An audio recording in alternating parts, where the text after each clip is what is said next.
Alors, bonjour et bienvenue. C'est avec plaisir que la Ville de Lévis vous reçoit aujourd'hui à la présentation du programme quinquennal d'immobilisation 2025 et 2029. Je me présente, Michel Tisdel, je suis conseiller en gestion des relations médias à la Ville de Lévis et j'animerai cette rencontre qui se déroulera comme suit. Nous commencerons tout d'abord avec l'allocution de M. le maire, suivie de celle de Mme Isabelle Demers, présidente du comité de finances. Nous enchaînerons avec la période de questions où M. Dominique Deslauriers, directeur général, M. Jean-Sébastien Gagnon, directeur général adjoint services de proximité, ainsi que M.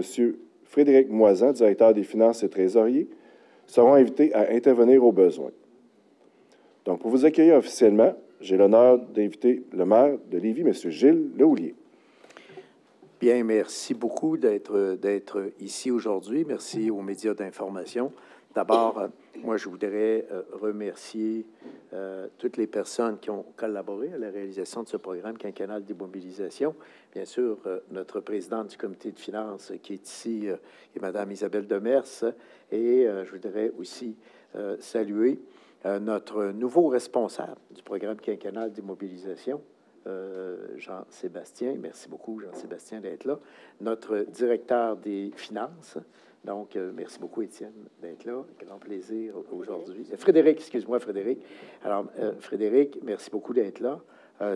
Et bien sûr, j'ai à ma gauche notre directeur général, M. Dominique Deslauriers. Vous savez que cette année, on est très fiers de notre programme quinquennal d'immobilisation parce que, pour la première fois, il s'inscrit dans le cadre du cadre financier qu'on a adopté unanimement ici, donc, au Conseil municipal en juin dernier. Qu'est-ce qu'a fait le cadre financier? Le cadre financier, bien sûr, avec l'aide de la firme externe Raymond Chabot, a d'abord fait une analyse de la situation financière de la Ville pour les 5 dernières années, une évaluation de la situation financière actuelle, un aperçu de sa posture financière telle qu'elle l'anticipe pour les 5 prochaines années et un résumé des principaux défis auxquels la Ville est confrontée.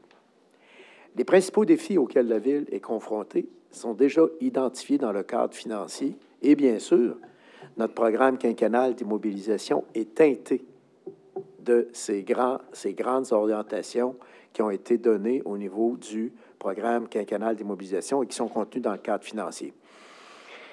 Alors donc, ce qui est dit dans le cadre financier, c'est au niveau des nouveaux défis qui requièrent des engagements cruciaux. Bien, ça touche, bien sûr, le renouvellement des infrastructures et des équipements, l'augmentation des effectifs municipaux pour maintenir notre croissance, le développement de la mobilité durable et du transport collectif, la construction de logements sociaux et, bien sûr, la lutte contre les changements climatiques. Voilà les 5 ingrédients sur lesquels on travaille et que vous allez sûrement reconnaître, soit dans le PQI ou soit dans le budget aussi, qu'on va annoncer d'ici les 15 prochains jours. Alors donc, au fond, l'élément majeur du PQI, bien sûr, c'est que nous avons un PQI qui passe comparativement au PQI de l'an dernier, de 585,6 millions à 662 millions. Donc, pourquoi? Parce qu'on tient compte du cadre financier, n'est-ce pas, de la Ville maintenant, et ce cadre financier-là, bien sûr, établit des cibles. Et actuellement, notre plus grande fierté, c'est de vous annoncer que le programme quinquennal d'immobilisation 2025-2029 respecte le cadre financier. Et juste au chapitre de la pérennité et du développement des infrastructures, depuis 2021, on a mis en place un vigoureux plan d'action. Vigoureux plan d'action qu'on va vous présenter tantôt un petit peu plus en détail, mais qui prévoit, depuis 2021, des investissements qui oscillent autour du demi-milliard de dollars pour la période 2021-2029. Donc, des investissements de 662 millions sur 5 ans, 341 millions pour la pérennité des infrastructures, 271 millions pour la croissance et l'amélioration, et 33 millions au volet qualité de vie. Également, on a des investissements de 16,2 millions pour nous permettre de maintenir le rythme dans notre développement économique en mettant l'accent sur des secteurs en émergence, dont la construction navale et l'intelligence artificielle. Donc, nous, au cours des dernières années, bien sûr, on est devenu, au fil des ans, un modèle de qualité de vie et de progrès économique pour notre région, dans laquelle, évidemment, on conjugue harmonieusement la protection de l'environnement. On travaille actuellement pour avoir 30 de milieux naturels, de milieux de conservation dans notre périmètre urbain et très bientôt, nous serons heureux donc de faire la présentation donc de cet objectif ambitieux. Donc, pour nous, c'est des éléments importants. Donc, notre cadre financier, notre PQI respecte en tout point le cadre financier et nous favoriserons, bien sûr, la pérennité et l'amélioration de nos infrastructures. J'aurai l'occasion de vous présenter un petit peu plus en détail, donc avec Mme Demers tantôt, là, on a préparé un petit PowerPoint, donc les détails de ce plan quinquennal pour donc nos infrastructures municipales. Les projections du cadre financier démontrent que dès 2025, parce que là, il faut dire qu'on respecte là aussi le cadre financier, la dette va commencer à fléchir. C'est ce qui est prévu dans le cadre financier pour s'établir à un ratio de 135 en 2028, en chemin donc pour l'atteinte de notre objectif de 130 en 2033. Donc, notre service de dette aussi respecte le critère pour 20 des dépenses. Nous allons également poursuivre nos efforts en paiement comptable. Vous vous souvenez, quand on est arrivé, on avait à peine en 2015, 6,2 millions en paiement comptant. Alors donc, pour l'année 2025, on aura 19 millions. Souvenez-vous que le cadre financier prévoyait un seuil minimal de 13,5 millions. Nous, c'est ce cadre-là qui nous gouverne et on en est très, très fiers. Alors donc, évidemment que le paiement comptant n'inclut pas donc le 2,7 millions provenant du Fonds service de proximité, qui est de l'argent quand même comptant, le 1,5 million du Fonds pour l'amélioration des parcs industriels et le 2,4 millions engagement donc qu'on prend envers le logement social. C'est que nous, on sait que les logements sociaux, à un moment donné, les projets débloquent d'un coup. Alors nous, par mesure de prudence, on crée une réserve annuelle de 2,4 millions. Donc, cette réserve-là pourra atteindre, dans une dizaine d'années, pas loin de 20 millions de dollars. Alors, donc, notre objectif, là, c'est de faire en sorte que quand les projets reliés au développement, au logement social et abordable vont arriver, donc, on va être prêt à y faire face parce qu'il y a des projets qui s'en viennent, mais, règle générale, ils vont arriver en même temps. Donc, ça va bien, d'ailleurs, du côté du logement social. On a eu l'occasion de faire le point lors d'une conférence de presse la semaine dernière à cet égard. Donc, au fond, un programme quinquennal d'immobilisation qui prépare l'avenir pour les 25 prochaines années dans notre ambitieux programme de mise à niveau de nos infrastructures. Alors, les faits saillants, bien sûr, c'est la pérennité des actifs en eau, augmentation de notre capacité, aménagement de voies réservées sur Guillaume-Couture, travaux de pavage trottoir, véhicules, machinerie, équipements reliés à la sécurité publique, développement de logements sociaux, prolongement du boulevard Étienne-Dallaire, donc entre, évidemment, Kennedy et Charles-Rodrigue, développement de nouveaux parcs, aménagement de la Côte-des-Bûches, l'aire d'accueil du parc des Chutes de la Chaudière. 600 000 personnes s'arrêtent chaque année pour visiter le parc des Chutes de la Chaudière, qui est un des endroits touristiques de visite les plus de visite de passage les plus achalandés au Québec. Le parc Le Charnicois à Charny, le centre Raymond-Blais et la mise à niveau de l'aréna André-Lacroix. Alors voilà les éléments donc sommaires de ce programme quinquennal d'immobilisation, qui est un programme quinquennal d'immobilisation qui est axé sur la prudence. La prudence parce qu'au fond, on a réalisé notre cadre financier et donc on a procédé à un rigoureux exercice donc de sélection de nos projets. Et ces projets-là sont en relation directe avec les 5 grands engagements qu'on s'est engagé à mettre de l'avant dans le cadre de notre cadre financier. Alors voilà en gros le résumé. Merci beaucoup, M. le maire. Je céderai maintenant la parole à Mme Isabelle Demers, présidente du Comité des finances. Parfait. Merci, M. le maire. Oui, ça fonctionne? Parfait, merci. Alors, moi, je vais passer à la présentation un peu plus détaillée du programme quinquennal d'immobilisation 2025-2029. On a un programme quinquennal d'immobilisation axé sur le maintien des infrastructures et la gestion de la croissance. Le PQI 2025-2029 respecte intégralement les éléments inscrits au cadre financier adopté unanimement par le Conseil municipal en 2024. Le PQI 2025-29 est axé sur la mise à niveau de nos actifs en eau et la sécurité publique, tout en maintenant le volet qualité de vie. Le développement fulgurant de la Ville au cours des dernières années requiert des investissements plus importants pour la pérennité des infrastructures et la gestion de la croissance. Notre plan nous permet d'assurer le développement de la Ville pour les 25 prochaines années. Bilan 2024, quelques réalisations qui ont un impact sur le quotidien des citoyens. Réalisation de la phase 1 de la piste cyclable utilitaire le long du boulevard Guillaume-Couture. Achat de camions pour la collecte des matières résiduelles. Nouvel édifice dédié à la gestion animalière, SPA, Ville de Lévis. Nouveau parc et modernisation d'espaces récréatifs. Le parc Maréchal-Joffre à Charny, un nouveau pavillon multifonctionnel pour la communauté. Pérennité et maintien des infrastructures municipales. Ensuite, on passe pour le 132,9 millions en paiement comptant sur le 5 ans. La Ville poursuit ses efforts en paiement comptant et respecte les objectifs du cadre financier. Seuil minimal de 13,5 millions selon la capacité financière de la Ville et l'objectif annuel à terme est de 20 millions. On a mis un astérix sur 2025 parce qu'on est à 19 millions et comme M. le maire en a parlé dans le communiqué, d'autres fonds s'ajoutent au paiement comptant pour 2025, le Fonds des services de proximité de 2,7 millions, le Fonds pour l'amélioration des parcs industriels, 1,5 million, et la réserve des développements de logements sociaux, 2,4 millions. C'est de l'argent comptant qui va être sur le prochain programme quinquennal.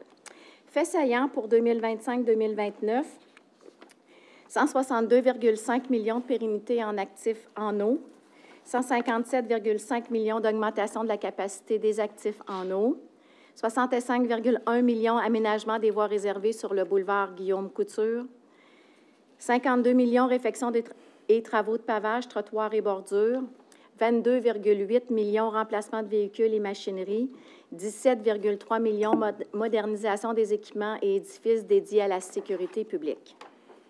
D'autres faits saillants, 12 millions développement des logements sociaux et abordables, 8,9 millions prolongement du boulevard Étienne Dallaire entre Châteaubriand et Charles-Rodrigue, 4,7 millions développement de nouveaux parcs. Il y a 4 parcs existants et 2 nouveaux parcs qui vont être faits pour 2025. 3,8 millions réaménagement de l'aire d'accueil du parc des Chutes de la Chaudière. L'annonce a été faite dernièrement. 3,7 millions aménagement de la Côte-des-Bûches, dossier qui est attendu depuis plusieurs années. 3 millions réaménagement du parc Le Charnicois et 2,8 millions réfection majeure du centre Raymond-Blais, c'est déjà en cours. Alors, dans le sommaire des projets, pérennité des infrastructures, 341,4 millions sur le 5 ans. Quelques projets, réfection du réseau d'aqueduc et d'égouts pour 91,6 millions. Réfection et installation de traitement et d'ouvrages ponctuels des eaux usées, 45,5 millions. Réfection d'installation de traitement et d'ouvrages ponctuels d'eau potable, 16,4 millions. Ça, c'est pour les actifs en eau. La voirie, entretien et réfection de ponceau, il y a 9 millions juste pour entretien et réfection de ponceau. Je vais juste parler de quelques-uns de ces projets-là. Au niveau de la croissance et de l'amélioration, développement du territoire, augmentation de la capacité de traitement des eaux usées pour 105,3 millions. Augmentation de la capacité du réseau d'aqueduc et d'égouts, 35,7 millions. Travaux sur différents ouvrages ponctuels d'eau potable et d'eau usée pour 16,5 millions. C'est les projets principaux. Au niveau de la qualité de vie, on parle de développement de nouveaux parcs. J'ai parlé déjà de la Côte-des-Bûches. Parc de la Pointe-Benson, le projet est en train de se faire et va se terminer en 2025. Différents bâtiments équipements sportifs, dont l'aréna André Lacroix, où l'entrée sera refaite pour 2025. Développement économique, prolongement de la rue de la Pascaline et amélioration de la qualité de vie dans les parcs industriels, 7,5 millions sur les 5 prochaines années. Sommaire des investissements totalisant 662 millions pour 2025-2029 versus le 785 millions qu'on avait l'année passée pour 2024-2028. Alors, 52 pérennité des infrastructures, 41 croissance et amélioration, qualité de vie, 5 et développement économique, 2 Donc, ce que je vous disais au niveau du sommaire des investissements, on a 662 millions sur le PQI 2025-2029. Vous avez le détail au niveau de la pérennité des infrastructures, 341,4 millions. Croissance et amélioration, 271,4. Qualité de vie, 33 millions. Développement économique, 16,2 millions. Donc, qui totalise 662 millions pour 2025-2029. Monsieur le maire, je vous repasserai la parole pour les planches suivantes. Oui, alors donc, quand on parle de pérennité des infrastructures et donc développement aussi de ces infrastructures-là, alors il y a deux éléments importants à retenir quand on parle de pérennité et de développement des infrastructures. Le premier élément, c'est que la pérennité des infrastructures, elle bénéficie de volets subventionnés par le gouvernement, ce qui n'est pas le cas pour le développement des infrastructures. Alors, simplement, donc, quand je vous disais qu'on a un ambitieux programme qu'on a mis de l'avant depuis 2021, alors ce programme-là se poursuit pour les 5 prochaines années, et nous y avons investi jusqu'à maintenant 178 millions de dollars. Pourquoi je vous montre ce tableau-là? Parce que vous allez voir que de 2021 à 2024, ce que vous voyez orangé, vous voyez que le thermomètre est plus élevé. Pourquoi? Parce que de 2021 à 2024, on s'est dit, commençons par refaire nos infrastructures d'égouts dans nos rues. Et là, il s'est fait énormément. J'en prends pour exemple récemment toute la rue Saint-Omer, juste à côté de l'Hôtel-Dieu de Lévis, dont les infrastructures ont été refaites au complet. Donc, ça vous donne une idée que la phase 2021-2024, c'est investissement massif dans nos rues pour remettre à niveau les infras, surtout reliés aux égouts. Ça, c'est intéressant pour nous parce qu'une fois qu'on a mis ça en branle, bien là, on passe à la phase 2. La phase 2, quelle est-elle? Alors, on l'entreprend, donc, on a commencé, bien sûr, en 2023-2024, mais là, on est plus au niveau de les préparations des plans de vie parce que là, on va s'attaquer de façon plus particulièrement, donc, au traitement des eaux usées. Alors donc, et c'est la raison pour laquelle vous voyez ici une hausse qui est très, très élevée au niveau du traitement des eaux usées, ce qui apparaît en gris. Alors, deux étapes fondamentales dans ce grand plan d'1 demi-milliard. La première étape, donc, c'est la mise à niveau des infrastructures d'égouts. Alors, c'est normal qu'à un moment donné, on règle d'abord les problèmes de refoulement qu'on pourrait avoir dans notre ville, etc. La deuxième étape qu'on est en train d'entreprendre, c'est l'assainissement des eaux usées. Et il y aura vraisemblablement une troisième étape que vous ne voyez pas apparaître à l'écran, bien sûr, mais qui sera la mise à niveau de nos actifs en eau. Alors là, ça va être ce qui touche plus l'aqueduc. Pour le moment, au niveau de l'aqueduc, on a un score qui est quand même intéressant. Il y a un rapport, d'ailleurs, qui a été déposé au comité plénier à cet égard-là, un état de situation qui, somme toute, est assez intéressant. Alors, grosso modo, ce graphique-là vous permet de voir comment on phase nos réalisations de travaux. Et vous avez dans un autre tableau le détail un petit peu plus complet de ces investissements dans la pérennité, l'amélioration, les plans et études, les sous-totaux, et c'est là que ça vous permet de voir que les plans et études, bien sûr, servent souvent à préparer la deuxième phase, qui est une phase de 324 millions, qui, elle, va être davantage tournée vers les infrastructures en eau usée. Alors, c'est important vraiment qu'on voit la différence. Et voyez la proportion des investissements de 2021 et 2029, ce que je vous expliquais tantôt. Alors, évidemment, 2021-2024, on a de l'orangé parce que là, il fallait donc faire le travail sur nos rues, ce qui a augmenté en même temps la réfection de nombreuses rues dans notre ville, pavage, trottoirs, chaînes de rues, etc. Donc, ça a eu un effet multiplicateur. Et 2025 à 2029, vous le voyez, la tendance, c'est que là, c'est plus les usines de traitement des eaux usées, qui vont faire l'objet d'une attention particulière dans le programme. Donc, c'est un programme logique qui s'inscrit donc dans les plans directeurs qu'on s'est donnés depuis 2020-2021, donc à cet égard-là. Qu'est-ce que ça veut dire concrètement? Je vous donne quelques exemples de projets sur lesquels on va travailler. Ça veut dire la réfection, la mise aux normes et l'augmentation de la capacité, bien sûr, de la station de traitement des eaux usées de Desjardins, 58 millions. La réfection, la mise aux normes, donc de la capacité de station de traitement des eaux usées de Saint-Nicolas, nous y investirons 40 millions. La poursuite des travaux de remplacement des infrastructures dans le secteur de Lévis, 25 millions. L'augmentation de la capacité de la station de traitement des eaux usées de Saint-Romuald, 21 millions. La poursuite des travaux d'interconnexion du réseau d'aqueduc entre les secteurs Desjardins et Saint-Romuald, 14 millions, parce qu'on est en train aussi, en passant, de relier nos réseaux d'aqueduc entre eux. Alors, je vous donne un exemple. Progressivement, on va y parvenir. Alors, si on avait une menace donc d'alimentation en eau potable dans la rivière Chaudière en raison de la pollution, bien, il va nous être possible, d'ici quelques années, de prendre de l'eau de Desjardins et de la pousser dans les chutes de la Chaudière, dans l'ouest et vice-versa. Vous voyez? Donc, là, on a 3 prises d'eau, une dans la Chaudière, 2 dans le Saint-Laurent. Alors, ça va nous permettre ces éléments-là. Donc, ça, à partir de 2029, on va intensifier. Je vous disais tantôt que 2029, ça va être plus les eaux, la gestion des eaux. Alors là, on va plus peser sur l'accélérateur pour ces projets-là. Donc, travaux aux usines de traitement d'eau potable de Charny et de Saint-Romuald, 13 millions. Remise à neuf des principaux postes de pompage de Desjardins, 10 millions.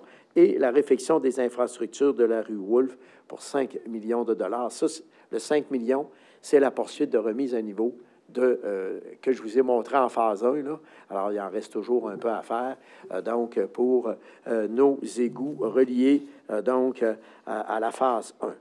Alors, donc, ces interventions-là vont nous permettre d'assurer le développement de notre ville pour les 25 prochaines années. Avec ça, on est à jour. Donc, on va être capable de développer le nombre d'unités d'habitation nécessaires. Donc, ces travaux-là, ce plan-là, évidemment, c'est un programme quinquennal, donc c'est sur 5 ans.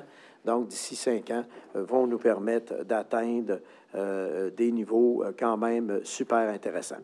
Alors voilà, Madame Demers, la présentation que je viens de faire. Et maintenant, une autre de nos grandes fiertés dans ce PQI, c'est que nous respectons également notre cadre financier. En ce qui concerne notre service de dette, on va vous en faire une légère présentation aujourd'hui parce que, bien sûr, on va revenir plus à fond dans le cadre du budget.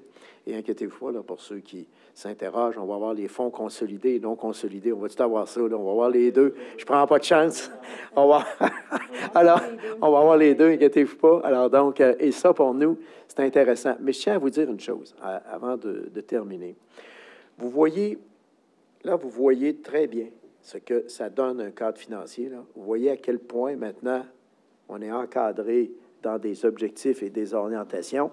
Et là, le cadre financier que je viens de vous présenter, si vous allez voir le texte du cadre financier, vous allez voir à la page 3 du cadre financier, ce qu'il y a dans le PQI, c'est ce qu'il y a d'inscrit dans les défis qu'on a relevés. C'est aussi simple que ça. Alors, nous, qu'est-ce qu'on fait, au fond, à la Ville? On applique le cadre financier. Donc, au fond, on peut bien se comparer avec d'autres villes. On va avoir encore des petits tableaux, on va dire en comparaison aux autres villes, voici ce que ça donne. Mais notre comparatif, maintenant, il est avec nous-mêmes, avec un cadre financier qu'on s'est donné, avec l'aide d'experts externes qui nous ont dit, si vous maintenez ces caps-là, vous allez assurer une saine gestion des fonds publics. Et c'est ce qu'on fait au quotidien. Et notre directeur des finances, je pense que la première mission qu'on lui donne, n'est-ce pas, Frédéric? Frédéric, ça respecte-tu le cadre financier? Alors, c'est toujours la première question qu'on pose. Et ça, c'est intéressant maintenant d'avoir ce cadre financier-là. C'est magnifique. Moi, j'apprécie aussi énormément cette modernisation. Merci au comité de finances, en passant, qui ont fait un excellent travail, à la fois au niveau du cadre financier, au niveau du PQI et bientôt le budget, n'est-ce pas? Alors donc, et je félicite également tous les membres de la direction générale. Merci, M. Deslauriers. Et moi, je suis très fier que M. Deslauriers soit notre directeur général, parce qu'avec toute l'expérience qu'il a, je vais vous dire que c'est assez facilitateur quand vient le temps de faire un budget, un programme, un canal d'immobilisation. Je veux remercier aussi, de façon particulière, la direction des communications pour le magnifique travail de vulgarisation qui est fait ici aujourd'hui. C'est pas évident, c'est pas facile, mais on essaie de vous expliquer, parce que des fois, à un moment donné, on se perd dans les chiffres, c'est sûr, c'est un programme quinquennal d'immobilisation, quand même, de 780, de 662 millions. Non, c'est ça, 662 millions. Alors, essayez de vous imaginer qu'on essaie, bien sûr, de vous présenter les faits saillants. Mais merci à la Direction des communications de l'avoir si bien vulgarisé. Alors donc, et ça, je pense que c'est tout à leur honneur, mais je pense qu'on a des gens aguerris qui savent comment ça marche. Et puis, à ce moment-là, aussi, on sera disponible pour répondre à vos questions. Madame Demers, pour le mot de la fin sur la dette à long terme. Oui. Merci beaucoup, Monsieur le maire. Alors, la dernière planche nous fait état du tableau dette non consolidée à long terme à la charge de la Ville.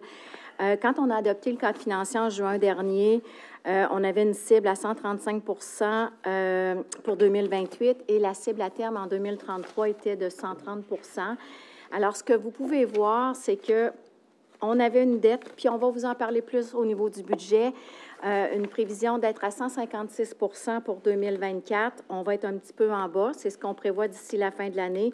On serait environ à 151 Ce que ça veut dire, c'est qu'à l'intérieur, on respecte le cadre financier, puis on sera peut-être capable d'atteindre notre cible de 130 avant 2033.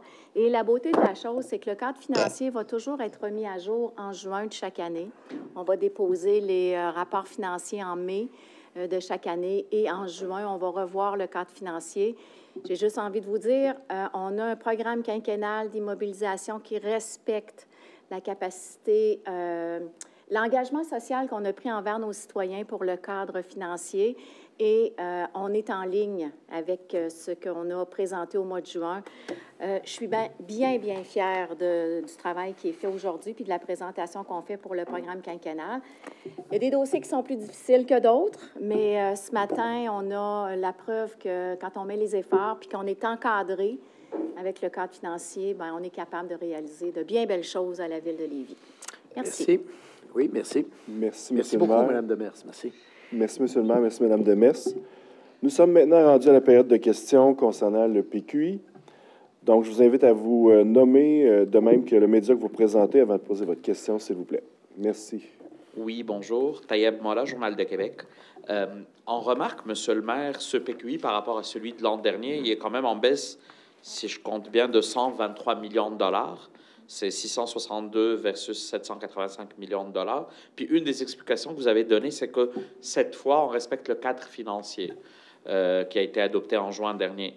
Est-ce que je comprends qu'avant, on pouvait emprunter comme on voulait puis mettre des chiffres assez gros, puis que maintenant, comme on respecte le cadre financier, on fait plus attention puis on fait preuve d'un peu plus de rigueur? Non, c'est que il y a les deux dans le sens suivant, c'est que c'est sûr que le cadre financier nous amène des orientations beaucoup plus précises. C'est que, au fond, dans le cadre financier, comme je vous disais, M.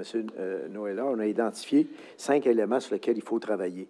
Le renouvellement des infrastructures et des équipements, la mobilité durable, l'augmentation des effectifs municipaux. Alors, c'est juste que le cadre financier nous rappelle de ne pas oublier ces ingrédients-là, qui sont extrêmement importants. Donc, à partir de ce moment-là, là où ça donne bien, c'est qu'il y a des grands travaux aussi qui sont à peu près complétés. Alors, je vais vous donner quelques exemples. Exemple, la centrale de police. On savait que ça, c'était un passage obligé. Là, on était à quoi? 75-80 millions dans ces coins-là. Alors, essayez de vous imaginer, dans un PQI, on n'a aucune subvention, là. C'est 75 millions, 100% assurés par la Ville. C'est sûr que ça va venir nous donner une certaine accalmie, mais il y a d'autres projets qui sont aussi des projets quand même assez importants qu'on a fait. Je vous donne l'exemple de l'agrandissement du centre culturel. Ça n'a l'air de rien, mais l'agrandissement du centre culturel, là, on est à tout près de 12 millions de dollars, imaginez-vous. Alors ça a été... et on se devait de remettre à niveau tout ça, mais avec des subventions à peine de 2 millions. Vous voyez ce que je veux dire? Donc, il y a aussi Guillaume Couture qui a avancé. Guillaume Couture qui a avancé énormément, 144 millions. Alors, tu sais, ça vous donne une idée, là, on avait un effet entonnoir, là, dans les 2 dernières années. Alors, cet effet entonnoir-là, c'est un peu dissipé de telle sorte que, comme vous le voyez dans la liste, on va se retrouver avec des projets, je dirais, un peu moins onéreux comme, par exemple, l'aménagement de la côte des Bûches, tu sais. Alors ça, c'est des éléments qui sont importants à signaler donc qui font en sorte qu'effectivement, on va arriver. Bien, je donne un dernier exemple, je ne sais pas si je t'ai donné, l'aménagement de la Pointe Benson, où on était à tout près de 10 millions. Alors donc, alors c'est des projets là, qui, un coup à donner, comme on dit, là. Et puis, il faut dire aussi que dans les dernières années, on avait une remise à niveau des équipements sportifs. Vous vous souvenez des objectifs qu'on s'était donnés, mise en valeur du fleuve, des affluents, les parcs régionaux, la remise à niveau de nos équipements sportifs, 30 à 35 millions sur un complexe aquatique, un nouvel aréna à Saint-Romuald, 2 glaces, dans un partenariat public-privé, mais il faut quand même qu'on en assume une partie. Alors, de nombreux investissements, le prolongement d'Étienne Dallaire au coût de, pas d'Étienne Dallaire, mais le viaduc Saint-Rédempteur, le fameux lien de Saint-Rédempteur à 20 millions de dollars, bon, etc. Alors, on avait beaucoup d'obligations d'investissement, de rattrapage à faire. On est en train de l'avoir fait un peu, ce qui nous permet d'en mettre un peu plus sur la pérennité et le développement de nos infrastructures. C'est la raison pour laquelle on bonifie le plan d'un demi-milliard, on le bonifie là, pour la période 2025-2029. On passe de 307 millions à 325 millions environ. Là. Alors donc, ça vous donne une idée là, que ça nous permet une certaine bonification de ce côté-là. Ça, l'argument, je le comprends bien quand il y a des projets qui ont été décaissés, puis c'est normal que la somme totale soit moindre. Mais j'avoue que je ne comprends pas toujours très bien le rapport entre le cadre financier puis le fait que le montant total baisse. En quoi le fait qu'on a désormais un cadre financier à Lévis fait en sorte que ça baisse? Parce que vous irez voir, dans le cadre financier, il y a des cibles identifiées d'emprunt pour les 5 prochaines années. C'est les cibles d'emprunt. Oui, exact. D'accord. C'est dû aux cibles d'emprunt que vous allez retrouver dans le cadre financier. Alors donc, l'objectif, c'est sur 5 ans.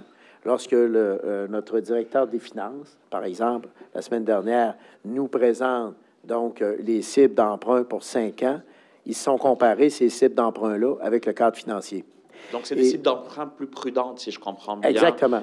Qui font en sorte que là, on a un portrait plus réaliste. Plus prudente, oui, mais en même temps, on a moins de pression sur notre PQI. On le savait qu'on allait avoir dans les dernières années une certaine pression. Vous vous souvenez, on l'avait dit, c'est-à-dire que si vous connaissez un développement fulgurant, bien, vous n'avez pas le choix. Il faut que vous améliorer un peu le volet qualité de vie. Mais là, disons que les gros morceaux de ce côté-là sont passés. Ça ne veut pas dire qu'il n'y aura pas des beaux projets, là. Vous allez voir, on en a quand même pas mal. Mais c'est sûr que c'est moins élevé. Là. Ça nous permet une certaine accalmie. À propos de beaux projets, j'ai lu les dernières choses. La centrale de police, l'inauguration devait se faire à l'automne 2024. C'est quoi la cible? Est-ce qu'on est toujours... l'automne, oui. Il n'y a pas de neige encore, là, on a eu une présentation récente, et je sais que Mme Demers suit le dossier de très près. Je peux vous dire une chose. La bonne nouvelle, c'est qu'on est dans les budgets. Mais je pense que l'inauguration, on la prévoit pour quand, finalement? C'est le mois d'avril prochain. Avril prochain. Ouais. Il y a comme un petit délai, là, parce que ça a toujours été annoncé automne 2024 depuis des années. Oui, automne 2024, mais au fond, je vais vous le dire bien franchement, c'est qu'on veut inaugurer avec les équipements, parce qu'il y avait le volet ajout d'équipements. On aurait pu faire une inauguration, là. Je vais vous dire franchement, là, physiquement, là, les bâtiments sont prêts. Mais on va attendre que les équipements à la fine pointe de la technologie Il n'y a pas de déménagement des policiers avant le printemps, là, c'est ça que je comprends? C'est au printemps, c'est ça. Vous me dites qu'on respecte le budget. Est-ce que je peux avoir le dernier chiffre pour le budget de la centrale de police respecté, réglé? Là, on pourrait vous le donner. Oui. Madame Demers, allez-y, Madame Demers. Elle là sur le bout de... Oui, alors sûr. on est à... C'est parce que là, j'ai 72 ou 74, mais on ne dépasse pas le budget. Ce qui était sur le papier, c'est 72 millions, et on va respecter ce budget-là. Donc, on reste à 72. On reste à 72, tout inclus. Ce n'est pas le contrat qu'on a donné à celui qui construit, là, mais tout le projet coûte 72. C'est un tout inclus. Exactement. Parfait, merci. Merci. On est dans le budget, on est dans la cible, oui. Et c'est des projets aussi, ce mois-là, qu'il faut le dire, assez complexes. Là. Les centrales de police, c'est comme des projets uniques. Là. Quand je suis allé visiter les travaux en cours, je dis juste ça comme ça, là. Puis il s'agit juste de regarder les salles de tir, tu sais, comment c'est organisé, l'épaisseur des murs et tout ça, la sonorisation. Tu sais, je veux dire, c'est vraiment... il y a aussi le fait qu'on va être à la fine pointe de la technologie. Ça, là, on fait un bond de géant au niveau de la sécurité publique dans la technologie. J'ai hâte que vous le visitiez, toute la salle de pièces à conviction, etc. Vous allez voir, ça va être super informatisé, les cellules qui vont être réorganisées, etc. Alors, bref. Oui. Ouais. Exact. Non, c'est ça, évidemment. Exact. Oui, c'est vrai que c'est le central de police numéro 2 de la Ville de Québec a perdu sa job il y a Oui. des années sur la centrale de police. Non, nous, je pense pas que ce soit le cas. Non, c'est ça. Pour le moment, ça va bien. Ouais. Prochaine question? Oui, parfait. Bonjour à vous. Sinon, Mme Demers pourrait être mal prise. Juste là, ça va être long, là, si on... Excusez-moi, excusez-nous. Prochaine question, C'est Oui, pas oui. grave, c'est pas grave. Allons-y. Juste pour avoir une idée, pour ma part, là, 324 millions là, d'investis dans ce plan, dans ce PQI-là, pour tout ce qui est relatif à l'eau. Moi, j'aimerais savoir, dans la prochaine année, sur le 324, est-ce qu'on sait combien on va mettre dans la prochaine année en Oui, on 25? l'avait dans le tableau. Attendez une minute que je vous le donne. 2000. Ah, ben c'est ça, là, que... OK, vous nous demandez, là, par année. Je peux vous fournir le tableau. Voulez-vous l'avoir? Oui, bien, je Oui, vais peut-être rater très aussi, bien, monsieur très le maire, bien, là. très bien. Est-ce qu'on pourrait fournir le tableau des investissements par année? On l'a. On l'a par année. Ah, il est déjà dans le... Dans le petit 4 pages. Il est là? Ah, OK. non, mais c'est parce que c'est le total. Oui. Ça comprend... non, attendez une En minute. fait, moi, j'ai Je vais- celui-là ici, monsieur le maire, avec le 324. là. Oui, mais j'en ai un autre qui est encore plus complet, que je trouve bien le fun. Mais moi, Je vais ce vous qui remettre- m'intéresse, c'est vraiment l'eau, Oui, monsieur oui, le oui, maire. ben, je vais Oui. vous Oui, donner, oui, je vais vous on donner l'a. dans le plan ici. Alors voilà, j'ai 2021, Page 2024. 8 du PowerPoint. Bon, 8. 5, je l'ai ici. Non, c'est pas ça, je l'ai ici. Celui-là, monsieur le maire. Regardez, au pire, on... Oui, on l'a dans le PowerPoint, mais ça, c'est pour On l'a vraiment. la pérennité 324. Regarde, si vous allez dans le document de la page 8, Oui. vous avez déjà un tableau. OK. Alors, donc, pour le 324 millions, alors vous avez pérennité 24 millions en 2025, OK. amélioration 23 millions. Alors, 2026, 32 millions de pérennité, 19 millions d'amélioration. Je ne sais pas si c'est correct pour vous. Alors, Oui, c'est au bon, total, si vous voulez que je vous donne le total, là, mettons par année, 49 millions en 2025, 52 millions en 2026, 103 millions en 2027, 68,9 millions. Là, j'oublie les décimales un peu. Là, Oui. Ça va? 68 millions en 2028 et 49 millions, en fait 50 millions en 2029. OK. Grosso modo, là, ça inclut la pérennité et l'amélioration. Mais vous allez voir, en fonction des thermomètres que je vous ai présentés tantôt, l'idée, c'est qu'on va avoir un peu moins d'intervention dans les égouts. On a fait ça de 2021 à 2024. Et vous allez voir, on va augmenter au niveau assainissement des eaux usées. OK, Alors, c'est parfait. ça, là, le grand élément. Et à partir de 2029, on va s'attaquer aux actifs d'eau potable de façon plus prononcée. OK. Sur le plan de la dette, bon, je remarque que son poids, là, relatif dans la totalité du budget va en diminuant, mais la dette, elle, va continuer à progresser, puis on la plafonne vers 29. C'est ce que je vois de vos projections, là. Ça semble loin. Vous ne voulez pas diminuer la dette nette avant ça? Bien, c'est que, pour répondre à votre question, c'est que nous, on l'a fait regarder dans le cadre financier par des experts comme Raymond Chabot qui se sont penchés là-dessus. Alors, le fait est qu'on est un cas unique au Québec au niveau de la croissance. C'est pas pour rien qu'on est numéro 1 depuis 8-10 ans pour la croissance économique. Ce qui, il va sans dire, nous amène une pression sur nos infrastructures et nous amène une pression d'investissement qu'on a à faire. Donc, ça, c'est sûr qu'à un moment donné, ce développement de notre ville-là, quand on fait un cadre financier, il faut en tenir compte. C'est comme l'entreprise qui croît. L'entreprise qui est en très forte croissance, si on fait le plan de match pour 5 ans, va être très différent d'une entreprise qui ne croit pas ou qui décroît. Vous voyez ce que je veux dire? Alors, mais au fond, nous, ce qu'on a demandé, c'est comment on peut faire, tout en gardant l'équilibre, aller le plus loin possible pour finalement résorber notre dette. Je ne sais pas si Isabelle ou Frédéric auraient des choses à ajouter, mais c'est un peu le plan de match qu'on s'est donné. Et c'est la raison pour laquelle on a ce cadre financier-là. Par contre, l'avantage du cadre, c'est qu'on a des cibles d'emprunt aussi. Ça devient intéressant. Et vous avez remarqué cette année qu'on tient énormément compte de ces cibles d'emprunt-là. Donc, sur la période 5 ans, on est dans le cadre financier au niveau des cibles d'emprunt. Mais c'est sûr qu'aujourd'hui, on peut pas, moi, je ne peux pas me comparer avec une ville qui n'a plus de croissance. Tu sais, comprenez-vous l'idée? Alors, c'est impossible. C'est la raison pour laquelle les cadres financiers sont propres à la situation des villes qui sont concernées. Alors, nous, dans le fond, si je comparais, là, la comparaison qu'on pourrait faire avec nous, on est plus proche de Terrebonne, qui est peut-être la deuxième ville en forte croissance au Québec. Alors donc, c'est dans ce sens-là, mais au moins, on s'en va vers un pourcentage en fonction du budget. Vous vous souvenez, on a ajouté ce critère-là aussi, qui n'était pas là. Hein? Vous vous souvenez, on avait discuté. Alors, on a ajouté ce critère-là et on s'éloigne des vieux critères qu'on avait dans le passé, là, au niveau de notre dette, au niveau de notre budget. Alors donc, c'est ça la modernité du cadre financier qu'on a apporté. Mais en même temps, puis là, on doit en parler un petit peu parce que ça a beaucoup fluctué. Il y a eu des débats là, sur votre dette, tout ça.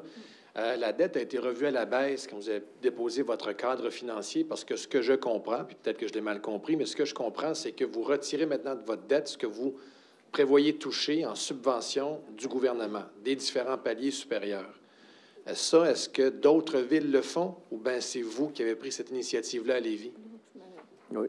Allez-y, mais on va demander à notre directeur des finances. Ben oui, tout à fait. On a vu la discussion d'ailleurs, quand on se comparait, on disait oui, il y a des villes qui l'enlèvent, donc tout à fait, vous avez raison. OK. Quelle ville l'enlève comme ça? Je ne veux pas nommer de ville aujourd'hui, mais dans les politiques qu'on a appliquées avec le Raymond Chabot Grant Thornton, on est allé chercher les conseils pour retirer, pour avoir vraiment la dette à la charge de la ville, la dette nette pour les citoyens. Mais la semaine prochaine, quand on va présenter le budget, on va donner les deux tableaux. On n'a pas de problème avec ça, là. Sauf que nous, c'est la dette qui est à la charge de la ville qu'on calcule dans un cadre financier. Comprenez-vous l'idée? C'est technique. Mais au fond, on peut donner les deux chiffres. Nous autres, il n'y a pas de problème. Il n'y a pas d'enjeu. Mais la question que je me posais, c'est que les subventions des paliers supérieurs ne sont pas versées d'un coup. Alors, en prévoyant, en les enlevant, bien, il y a quand même une certaine charge qui demeure. Là, je veux dire, on ne les calcule pas, mais on paie de l'intérêt pareil sur ce poids-là avant qu'on reçoive les subventions. C'est tout mon interrogation de les retirer. Me permettez-vous, M. le maire? Merci. Alors, votre question est excellente. Ce qu'on a prévu faire pour le prochain budget, vous allez voir, on va vous donner les deux chiffres. Hein? On ne se fera pas prendre comme l'année passée, on va vous donner les deux. La correction se fait. Par contre, dans le cadre financier, ça a été discuté, ça aussi, avec la firme. Ce qu'on voulait faire, c'est que les citoyens soient au courant de ce qui est à la charge réelle de la Ville. Et les subventions, vous avez raison, on ne les reçoit pas. On a une subvention, exemple, de 10 millions, on ne reçoit pas le 10 millions. C'est échelonné dans le temps. Par contre, on a des marges de crédit qui existent aussi à la Ville et temporairement, on est sur des marges de crédit mobilisation. Puis quand on fait nos financements, on retourne payer nos marges de crédit, puis on avance avec les projets et selon quand on reçoit les subventions ou l'argent qu'on reçoit de l'externe, et là, c'est appliqué au financement et à la marge de crédit. Mais tout ça est fait au niveau des finances. Puis là, je veux juste revenir sur le 130. Là. On aurait pu dire aux citoyens, notre but, c'est d'arriver à 100. Hein? On a tous ce but-là un jour, de dire on ne dépensera pas, notre dette ne dépassera pas 100 de nos revenus, mais on voulait que ce soit réaliste. On est une ville qui est en progression, en développement. Donc, on se dit, on va mettre, c'est vraiment les vrais chiffres. Ce qu'on veut, la transparence, elle est là. On aurait pu dire, on veut arriver à 100 pour 2033. On le sait qu'on n'y arrivera pas. Alors, on a mis les vrais chiffres. Puis, je me rappelle que j'ai un collègue qui m'a dit, bien, au moins, on a le vrai chiffre. Donc... Oui, et c'est en raison de notre forte croissance. Parce que moi, je peux pas me comparer, je vous donne un exemple, moi, je ne peux pas me comparer avec une ville qui n'a aucune croissance. C'est impossible. Parce qu'une ville qui n'a aucune croissance, c'est flat. Là, elle peut arriver puis dire, bon, ben moi, mon service de dette, je le baisse à 100 d'ici X années. Alors, nous, on va le réussir parce qu'en bout de piste, on a de plus en plus de revenus aussi qui s'ajoutent. Donc, en bout de piste, on va l'atteindre. Mais comment on fait pour le réussir en gardant l'équilibre? C'est ça, dans le fond, que les experts sont venus nous dire en disant, votre cible, vous devriez vous tenir à cette cible-là. Et déjà, vous allez voir, c'est un exercice assez rigoureux. La preuve, vous le voyez, là, on passe quand même de de 785 à 662. Tu sais, c'est quand même un exercice qui est exigeant, là. Donc, mon ami Jean-Sébastien, qui pour la première fois s'occupe du PQI, a dû jongler pas mal avec les chiffres, n'est-ce pas? Ah, j'ai oublié de vous le dire, est-ce qu'on vous l'a dit tantôt? La particularité aussi, c'est qu'on a décidé de revenir avec les chiffres en passant au niveau du PQI. On a mis les chiffres. Avez-vous remarqué? Ah, ben c'est super. Alors, donc, voilà. Ma dernière question relativement à la dette, là, puis encore une fois, je comprends qu'elle baisse en poids relatif là, dans la totalité du budget, mais c'est ça. Pour l'instant, dans vos perspectives, on ne voit pas encore une baisse de dette nette.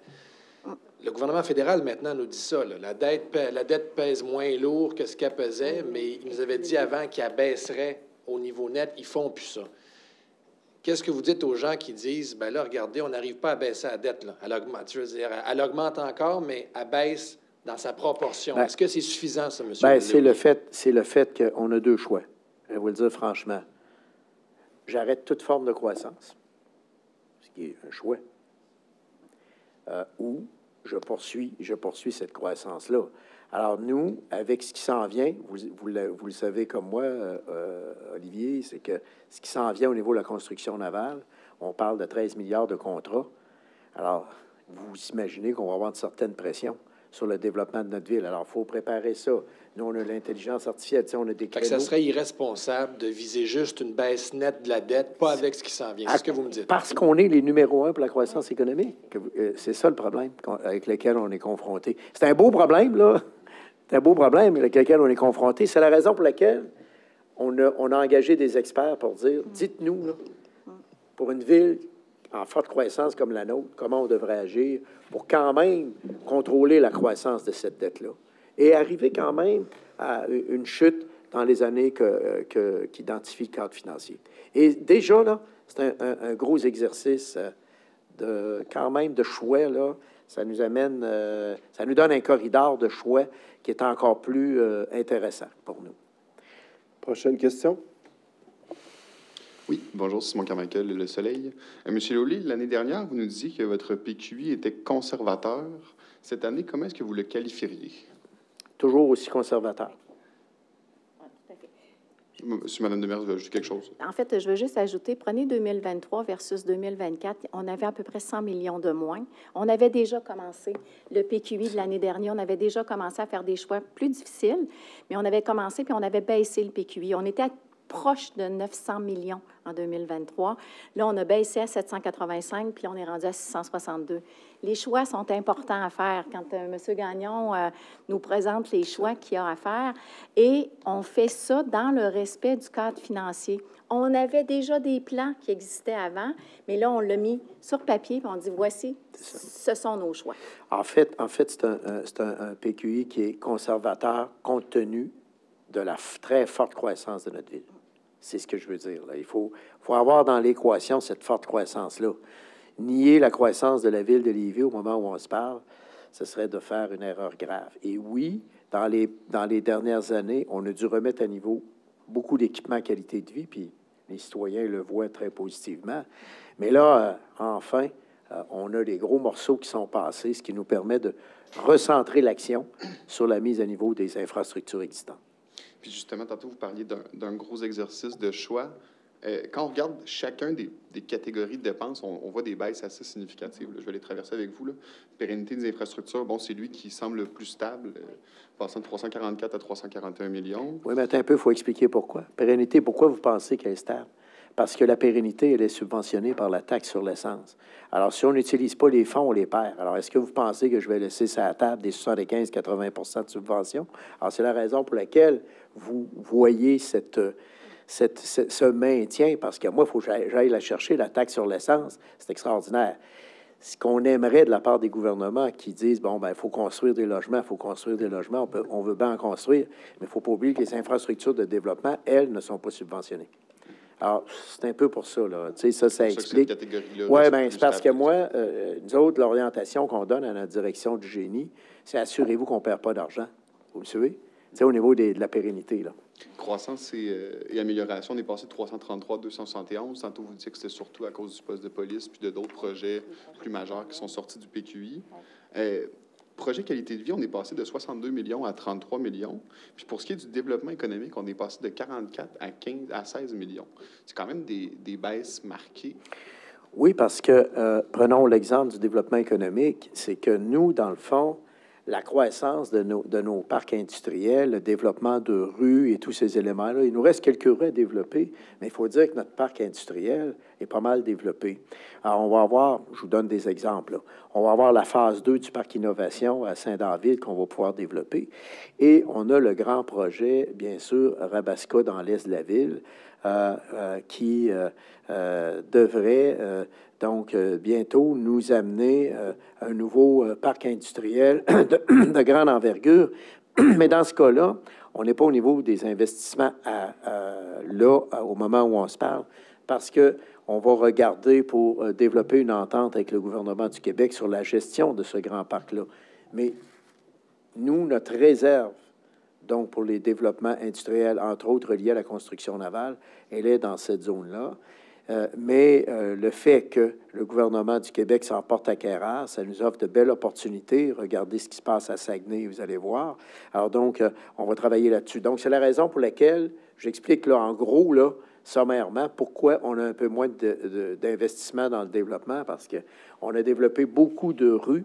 Souvenez-vous, là, l'avenue de Kiosquet au niveau de l'intelligence artificielle, Charny, etc. Alors donc, on a développé beaucoup de parcs. Mais là, disons qu'on a un petit peu d'accalmie parce qu'au fond, ça va être surtout l'enjeu, ça va être surtout tout le site de Rabasca en termes de développement économique. Alors ça, c'est pour le développement économique. Qualité de vie, on a fait un sérieux redressement dans les dernières années au niveau de la qualité de vie, mais des équipements, beaucoup d'équipements très, très dispendieux.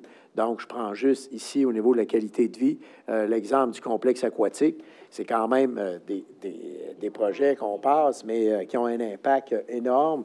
Alors donc, à partir de ce moment-là, ces projets qualité de vie-là, j'en ai nommé quelques autres exemples aussi tantôt, là, qu'on avait fait en 2024-2025. Alors, c'est des projets quand même importants, tu sais. L'agrandissement du centre culturel à 11 millions, on n'a pas les projets comme ça toutes les années, là. Alors donc, c'est des projets qualité de vie qui sont plus gros. Alors nous, on va aller plus aménagement de nos grands parcs urbains, la poursuite de la piste multifonctionnelle utilitaire. Donc, ça va être des éléments comme ça qu'on va mettre en marche, là. L'an dernier, quand il avait été temps de voter sur le PQI, Repensons l'idée a voté contre, puis vous avez étonné parce que vous aviez dit, quand on était en plénier, on avait traversé chacun des projets en vous demandant quel projet vous couperiez. L'année dernière, vous n'aviez pas de cadre financier. Cette année, vous aviez un cadre financier, donc vous étiez plus ou moins obligé de recouper des projets pour réussir à respecter là, les différents objectifs.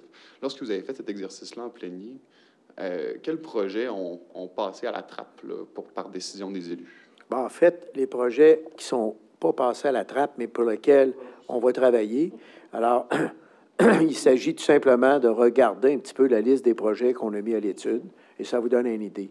Pour...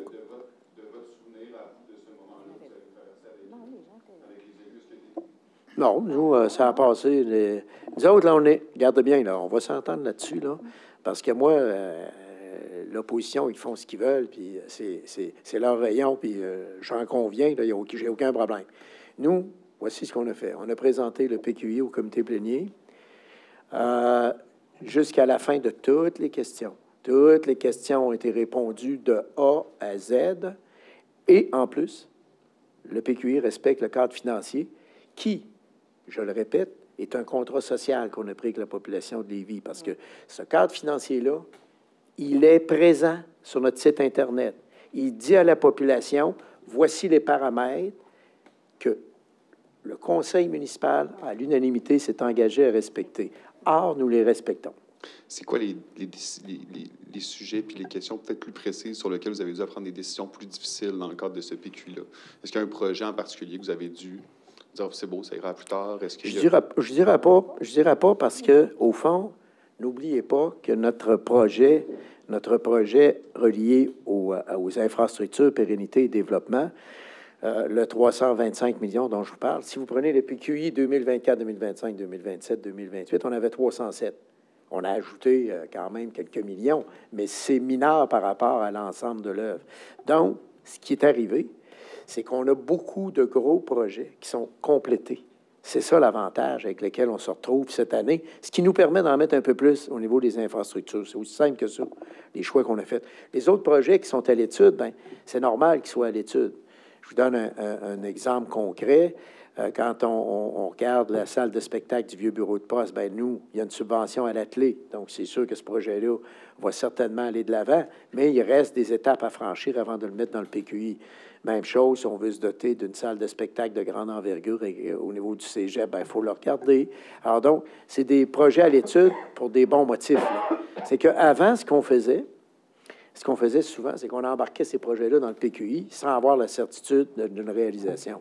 Alors donc, c'est la raison pour laquelle, vous vous souvenez, M. Carmichael, on avait amené ce nouvel élément de projet à l'étude, justement pour éviter qu'on se retrouve à la fin de l'année avec des projets qu'on ne réalise pas. Prochaine question.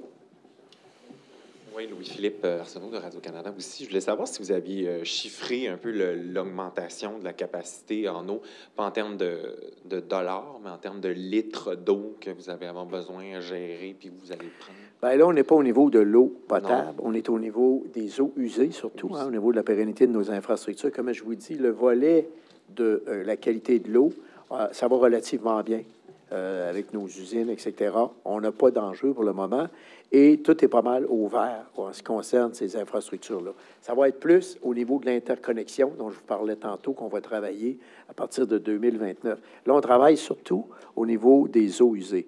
Alors, il est clair que quand on va avoir fini l'exercice en 2029, on débloque notre développement pour les 25 prochaines années. C'est ça, la stratégie. OK, mais donc il n'y a pas d'enjeu en termes de capacité à fournir? Non. Ben nous, au niveau de la capacité, avec le plan qu'on met de l'avant, là, il n'y aura pas d'enjeu parce que c'est un ambitieux plan, il faut le dire, mais c'est un plan qui va nous permettre de stabiliser, de répondre à notre développement pour les 25 prochaines années. Alors donc, et là, ben c'est au fond des milliers d'unités qu'on va pouvoir développer dans notre ville, ça c'est sûr, là. Puis, il y a l'opposition qui souligne des incohérences là, avec le PQI et le cadre financier, notamment sur le pavage. Dans le cadre financier, on parle de 90 millions sur 5 ans normalement, mais là, ce qu'on voit dans le PQI, c'est 48 millions qui est alloué. Et aussi pour ce qui est du pavage des bordures et des trottoirs, il y a 18 millions qui est prévu dans le cadre financier, mais dans le PQI, on parle plus de 6 millions. Comment on peut l'expliquer? Bien, écoutez, le cadre financier ne va pas dans le fine-tuning, comme vous le dites là. Nous, dans le pavage trottoir, on va se dire la vraie vérité, là. Il n'y a pas un conseil municipal qui en a mis autant que nous dans les dernières années. Quand je suis arrivé, le projet annuel du pavage trottoir était de 5 millions. On l'a monté jusqu'à 16-17 millions de dollars. Alors donc, cette année, on poursuit sa lancée. Mais vous avez remarqué, et j'ai hâte qu'on annonce ça, là, parce que Repensons Lévis ont oublié de vous dire une chose. C'est que dans la pérennité et le développement, vous avez vu les budgets? On s'entend-tu pour dire qu'il va y avoir énormément de pavage de rue, de réfection de trottoir, de réfection de chaîne de rue? Vous avez juste à regarder Guillaume Couture. Qu'est-ce qu'on fait avec Guillaume Couture? On fait toutes les infrastructures, mais en même temps, j'ai une piste cyclable à l'atelier, j'ai des trottoirs, j'ai des aménagements urbains intéressants. Donc, c'est un faux problème qu'il soulève, au fond. Vous ne prévoyez pas donc de rattrapage à venir? On en a fait énormément de rattrapage, là. Comme je vous dis, puis vous allez voir, cette année, ce qu'on va annoncer va être au moins égal à l'année passée, sinon plus, là. C'est qu'il n'y a pas d'enjeu. Mais là, je pense qu'il faudrait peut-être que vous demandiez aux gens de Repensons Lévis de suivre un cours sur en quoi consiste un cadre financier. Puis le cadre financier, c'est pas de dire tel parc se fait, tel parc se fait pas. C'est pas ça un cadre financier. Un cadre financier, ça donne les approches globales de financement. Oui, allez-y donc. Je peux peut-être rajouter un élément aussi. Dans le fond, vous parlez de la section où ce qu'on élaborait sur la gestion des actifs. C'est à partir de cette section-là qu'on a fait la réflexion à savoir ça serait quoi la cible d'investissement qu'on devrait faire annuellement pour les infrastructures, bâtiments, etc. On avait une fourchette entre 50 millions et 85 millions par année. Et sur le cadre financier 5 ans, sur la ligne pérennité, on est à l'intérieur de ces paramètres-là. Donc, tout près de 85 millions en 2025 Et on est dans la fourchette inférieure, là, je crois, aux alentours de 2028, quelque chose comme ça. Puis en moyenne, on parlait d'environ 66 millions en moyenne sur 5 ans par année. On est dans cette fourchette-là. Donc, on respecte en ce sens-là le cadre financier. Merci. Oui. Est-ce qu'il y a moyen d'être très précis sur le budget de la centrale de police? Parce que le dernier chiffre que je vois, c'était 69,1. Là, vous me dites que c'était un autre chiffre. OK, donc on n'a pas respecté le budget. Parce que je me souviens quand on avait parlé du 69,1. Un instant. Il y a toujours un 10 là. On est dans la cible. Ben, vous avez dit que le 69,1 était comme, je me souviens à l'époque, j'avais couvert ce point de presse, vous avez dit, comme on a déjà donné les contrats, ça ne peut plus bouger du 69,1. Ben, regardez bien ce qu'on va faire. Regardez bien ce qu'on pourra faire sur la centrale de police. Venez nous voir après, là, parce que là, on va vous les donner, les chiffres, il n'y a aucun problème. Mais là, c'est 72, vous me confirmez, donc c'est un peu plus que le... Oui, mais on va vous dire avec quoi on est parti. On va tout vous donner ça. Allez-y, j'imagine que ça intéresse mes collègues. La semaine passée. En plus, j'étais dans la réunion la semaine passée. Le contrat qui a été donné pour la construction, c'est 54. Oui. Le contrat qui a été donné. Donc, c'est vraiment ce qui est alentour là, qui va à 72, qu'on ne dépassera pas. Il y avait eu une mise à jour, peut-être que vous ne l'aviez pas reçue, mais il y avait eu une mise à jour qui nous disait que ça pourrait varier entre 72 à 74. Et déjà, la semaine passée, on nous a dit on va respecter le 72. Fait que nous, ce qu'on avait prévu au niveau des emprunts, c'est 72 et ça sera respecté. La mise à jour, elle avait été publiée ou c'est à l'interne? Bien, moi, j'ai envie de dire que l'année passée, déjà, on était rendu à 72. Ça me disait rien. J'ai peut-être manqué ça. Je suis désolée, là, mais on vous donnera les chiffres. Là. Et c'est conforme aux emprunts qu'on a fait. Exactement. On est dedans. Et je vais vous dire, bien franchement, si on est à 1 ou 1 million près, là, je vais vous dire, c'est extraordinaire. On n'est pas à 1 million près dans ce genre de gros projet. De toute façon, là, non, mais je vous dis ça. Là. Je comprends. Comprenez? Oui. Il y a pas, autrement dit, il n'y a pas d'enjeu sur les coûts reliés à la centrale de police. C'est dans l'enveloppe globale, c'est ça que vous dites. Là. Mais on pourrait vous envoyer le détail, si vous voulez. Personne ne l'a échappé. Non, c'est ça. Sur d'autres sujets, est-ce qu'on est capable d'y aller? Ou on scrub? OK, sur d'autres sujets. Moi, je vais parler ici parce que sinon, j'ai tout le temps la réponse de Julien pour la caméra.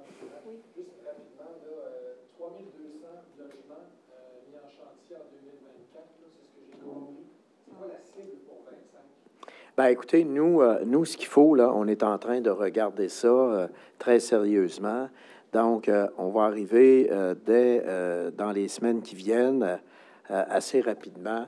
Alors, il est clair qu'on va devoir ralentir le rythme. Vous vous souvenez, le 14 février, j'avais une planche à la Chambre de commerce où j'avais dit on prévoit 6 200 nouvelles unités. On est rendu aux alentours de 10 000. Alors, donc, c'est sûr que nous autres, il faut qu'on ralentisse notre cadence. Là.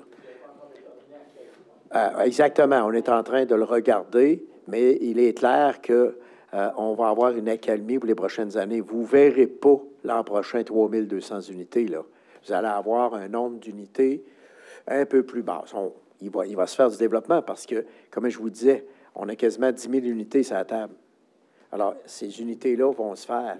Mais les nouvelles unités, par exemple, là, on va peut-être dire, oups, un instant, là, faut commencer par absorber ce qu'on va avoir parce que vous allez comprendre qu'il y a des limites à monter le nombre d'unités. C'est un magnifique problème. On est très attractif. Mais en même temps, là, il faut contrôler notre développement. Alors, vous voyez, on n'a pas encore sorti les chiffres.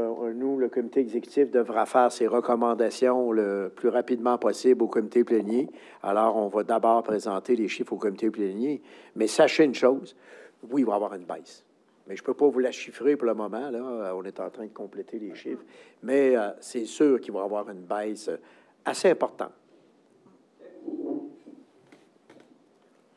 Est-ce qu'on y va comme ça sur les autres sujets? Ça te va? Ou tu préfères le scrub?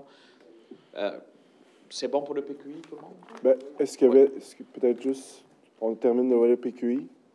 Vous n'avez pas d'autres questions sur le PQI? Parfait, merci. Sur le PQI, ça va. Donc, on le fait là. Pour le reste, on continue? Oui? Oui, on va y aller avec les autres questions sur... Vous avez dû lire, M. le maire, les chiffres sur la congestion ce matin dans le journal. Oui. Ce qu'on remarque notamment, là, c'est que même s'il y a eu des fermetures sur le pont de Québec, le trafic, quand on compare 2017 et 2024, il est resté grosso modo le même sur le pont Pierre-Laporte. Donc, est-ce que ça nécessite quand même un troisième lien malgré ce constat-là? Avant la pandémie, après la pandémie, on est à peu près dans les mêmes chiffres là, pour les ponts? Bien, écoutez, c'est ce que je dis, si vous suivez mes interventions, Oh c'est oui, ce que je sais. dis depuis des mois. Nous allons rapidement rattraper le niveau d'avant la pandémie, et c'est fait. Je vous rappelle que les capacités du pont La Porte sont nettement dépassées. Ils étaient à 89 000 de capacité. Cette capacité-là était atteinte en 2009. Et regardez, on est encore aux alentours de combien? 100, j'avais le tableau, là, 135, je pense. 135 000. En tout cas, je vais vous dire une chose. Ça démontre encore plus avec acuité, parce que là, tout le monde disait, non, ça ne reviendra pas comme c'était avant avec le télétravail. Pas vrai. Et ça va continuer à augmenter. Je vous le dis, pourquoi? Parce que moi, on ajoute de la population à Lévis, là. Alors, ça se peut pas que ça fonctionne comme ça. Puis, tu sais, il va y avoir des éléments qu'il va falloir qu'on regarde aussi avec le gouvernement du Québec, notamment au niveau du réseau de transport collectif. Vous nous avez interrogé un petit peu là-dessus la semaine dernière, on y travaille. Mais cela étant dit, nous avons la conviction profonde que ça prend un nouveau lien autoroutier entre les deux rives. Écoutez, là, les refoulements, c'est rendu au même niveau que c'était avant la pandémie. Donc, vous pensez que ces chiffres-là vous confortent encore plus dans votre conviction? Définitivement. Définitivement. Même si on n'a pas de hausse fulgurante, on s'entend, là, on est 2017-2024, on est dans les mêmes eaux. Attendez de voir l'enquête origine-destination. Là, tout le monde me disait non, ça n'arrivera pas. Mais regardez, là, les chiffres qu'on a aujourd'hui, là, démontrent quand même une tendance à une reprise très forte, et avec l'augmentation fulgurante des populations, à la fois à Québec en passant, hein, il n'est pas juste à Lévis qui s'ajoute de la population, là. Québec aussi, vous allez voir qu'à un moment donné, les déplacements interrives vont aussi augmenter. Et moi, ma prédiction, c'est que l'automobile va rester le moyen de transport privilégié par les gens, là. C'est pas vrai que tout le monde va passer à l'autobus demain matin. C'est pour ça que ça prend un mix des deux. On l'a toujours dit. L'autobus ou le SRB? Oui, l'autobus ou le SRB. S'il y a un SRB sur Guillaume Couture, on ne sait pas encore. Et à quel coût pour nous, là? À quel coût pour vous? Vous avez vu dans le rapport de la Caisse de dépôt, là? Alors, mettons qu'à Lévis, j'ai un SRB qui me coûte aux alentours de 2,4 milliards. Je paye-tu 20 moi, de ça? Si je paye 2 de 2,4 milliards, ça fait combien? 2 hein? Ça fait 480 millions. 5, ça fait... 480 millions. Oubliez le cadre financier, là. Puis c'est la faillite assurée de la Ville. Alors moi, avant de me prononcer, c'est la raison pour laquelle, quand vous avez posé la question, on est resté dans le flou artistique. Pourquoi? Je veux savoir qu'est-ce que ça va me coûter. Me suivez-vous? Moi, j'ai dit le flou, j'ai pas dit artistique. Non, moi, je le dis.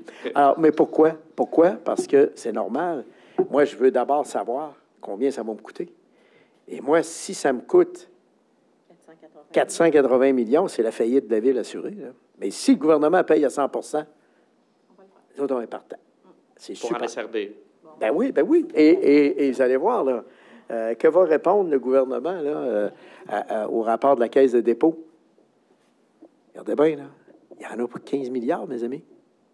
Mais vous le savez que ce genre de projets ne sont pas 15. payés à 100 par les gouvernements. Oui, mais... Même Québec va payer 9 a priori, selon des remontages. Justement, alors nous, avant d'aller plus loin, on va regarder qu'est-ce qui est réaliste et réalisable pour nos contribuables. Mais c'est pas vrai, là. Je vous le dis tout de suite, là. Si on dit on fait un SRB de 2,4 milliards et que la Ville, vous mettez 20 on n'est pas là.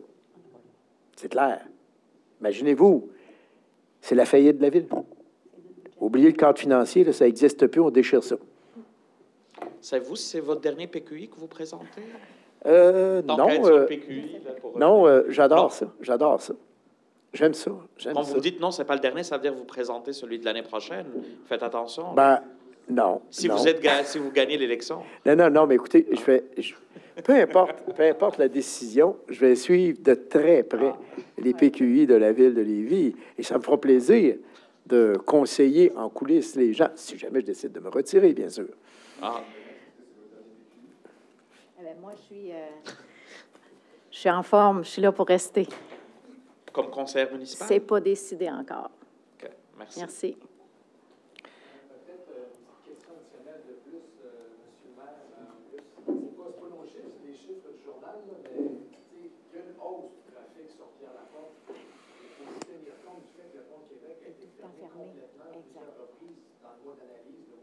Oui, non, vous avez raison, mais...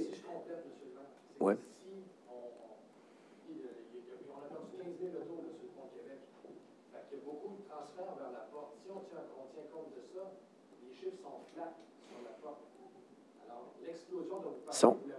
Sont flats, mais savez-vous quoi? Le problème, c'est que le dépassement, la capacité maximale du pont est atteinte depuis 2009. C'est 89 000 véhicules. Donc, quand vous êtes aux alentours de 130, ça justifie un nouveau lien autoroutier. C'est toujours ce que le gouvernement... Moi, je réutilise les arguments du gouvernement, là, qui avaient été utilisés à l'époque. Vous vous souvenez, là, du... Non, mais je comprends. Mais pour moi, c'est fondamental dans le sens que, honnêtement, si vous voulez mon point de vue, là, c'est pour ça que je vous dis que c'est quand même, ça correspond quand même pas mal à ce que moi je pensais. C'est que je m'attendais à des chiffres beaucoup plus bas que ça pour le pont La Porte. Si je me fie à ce que les gens disaient. Mais en réalité, les gens disaient que le télétravail, c'est fini, oubliez ça, il n'y a plus de nécessité. Mais on est encore dans les mêmes eaux que la dernière enquête origine-destination, à moins que je me trompe, là, mais voilà, je vais aller valider ça. Mais on n'est pas loin des mêmes chiffres que la dernière enquête origine-destination. Oui, mais... Oui, non, vous avez raison, mais c'est quand même une indication que le trafic reprend, à mon avis. Là. Mais... Ah, définitivement. C'est 89 000 la capacité du pont. Et le pont Pierre-Laporte. Et en toute proportion gardée, encore là, j'utilise une comparaison qui était faite par le gouvernement, le ministère des Transports. Ils doivent savoir de quoi ils parlent. En fait, le pont La Porte, toute proportion gardée, est plus utilisé que l'est, est plus saturé que l'est le tunnel Hippolyte-Lafontaine. C'est ce que le gouvernement disait. Ce qui signifie qu'on a vraiment besoin de ce nouveau lien-là. Mais on était ici pour le PQI. C'est pas dans notre PQI, le lien autoroutier. Je fais une blague, là. Non. C'est ça. Donc, écoutez, c'est ce qui va mettre fin à la conférence de presse. Je vous remercie beaucoup de votre présence et je vous souhaite une excellente journée. Merci à vous.